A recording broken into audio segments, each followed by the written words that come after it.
அடுத்தது இரண்டாவது ஜீசஸ். முதலாவது என்ன? ஸ்போக் போல்ட்லி, தைரியமாக பேசினார். சாரி. இரண்டாவது ஸ்போக் வைஸ்லி, அதாவது ஞானமாய் பேசினார். ஞானದಿಂದ ಮಾತಾಡಿದನು, ஞானமா பேசுறாரு. இதுல எங்கப்பா ஞானத்தை பார்த்தீங்கன்னு சொல்லி உங்களுக்கு தெரியலாம். ஆனா கவனிங்க, இங்க ஒரு சம்பவம் நடக்கு. இயேசுவினிடத்தில் நான் இருந்திருந்தா, நான் என்ன சொல்றேன், நான் இருந்திருந்தேன்னா இங்க பாருங்க அவர் என்ன சொல்றாரு. மார்க் 4:10 வசனம் சொல்கிறது, அவர் அவர்களை நோக்கி, அங்க போய் எழுப்பிட்ட பிறகு அவர் அவர்களை நோக்கி, ஏன் பயப்படுகிறீர்கள், ஏன் உங்களுக்கு விசுவாசம் இல்லாமல் போயிற்று? 2 கேள்வி கேட்கிறாரு.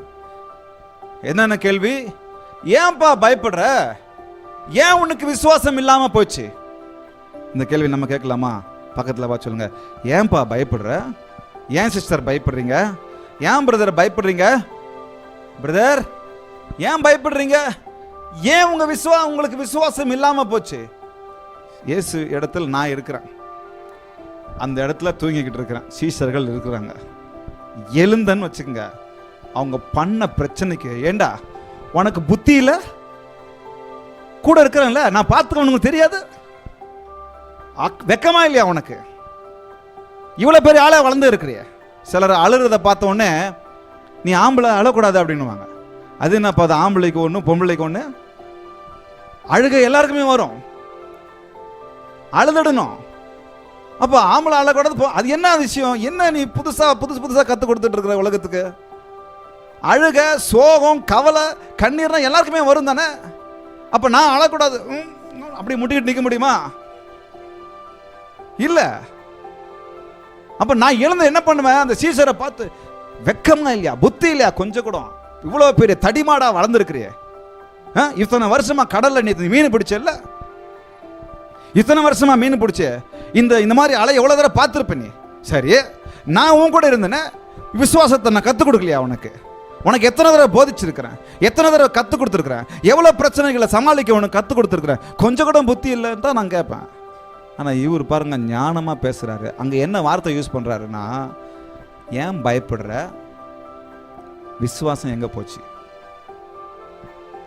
இதுதான் ஞானமா பேசணும். வேற மாதிரி அவர் திட்டி இருந்தாருன்னா சீசர்கள் கை காலை விட்டுட்டு துண்டகான துணியகானு ஓட்டிருப்பாங்க, துண்டகான துணியகானு ஓட்டிருப்பாங்க.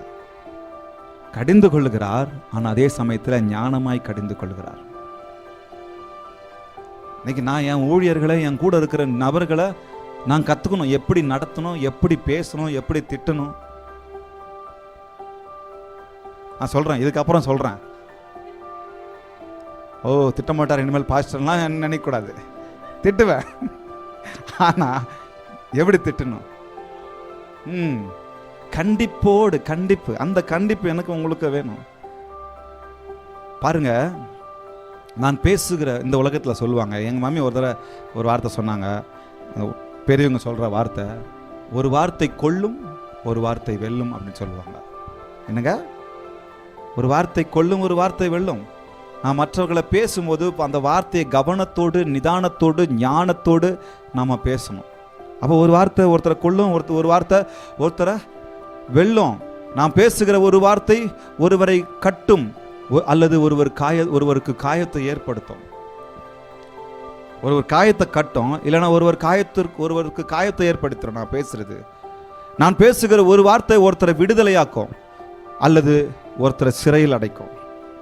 நான் பேசுகிற ஒரு வார்த்தை அது உங்களுக்கு எனக்கு சாதாரணமாக தான் இருக்கும், ஆனால் அந்த வார்த்தை அவங்கள ஒருத்தரை விடுதலையாக்கும், ஆனால் ஒருத்தரை அப்படியே சிறையில் அடைச்சிரும். கடைசி வரைக்கும் அந்த வார்த்தையை மறக்க மாட்டாங்க. நான் பேசுகிற ஒரு வார்த்தை ஒருத்தரை ஆசீர்வதிக்கும், ஒருத்தரை சபிக்கும். ஞானம் எனக்கு உங்களுக்கு ரொம்ப முக்கியம். அப்போ சொல்லலாமா, ஸ்போக் போல்ட்லி மாத்திரம் இல்லை, தைரியமாக பேசுங்க. ஆனால் அந்த மாதிரி சூழ்நிலையில் நான் எப்படி பேசணும்? வைஸ்லி, ஞானத்தோடு பேசணும்.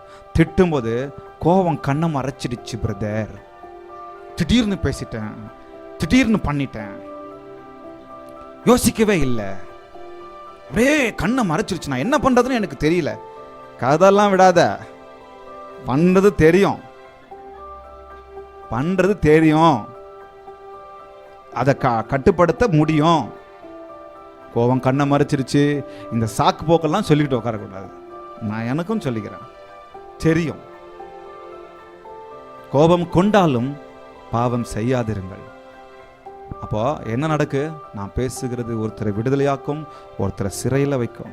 நான் பேசுகிறது ஒருத்தரை பலப்படுத்தும் அல்லது ஒருத்தரை பலவீனப்படுத்தும். நான் பேசுகிற ஒருத்தரை சமாதானப்படுத்தும் அல்லது ஒருத்தர் குழப்பத்திற்குள்ளே கொண்டு போகும். நான் பேசுகிற ஒரு வார்த்தை ஒருவருடைய உறவை சேர்க்கும் அல்லது ஒருவருடைய உறவை பிரித்து வச்சிரும்.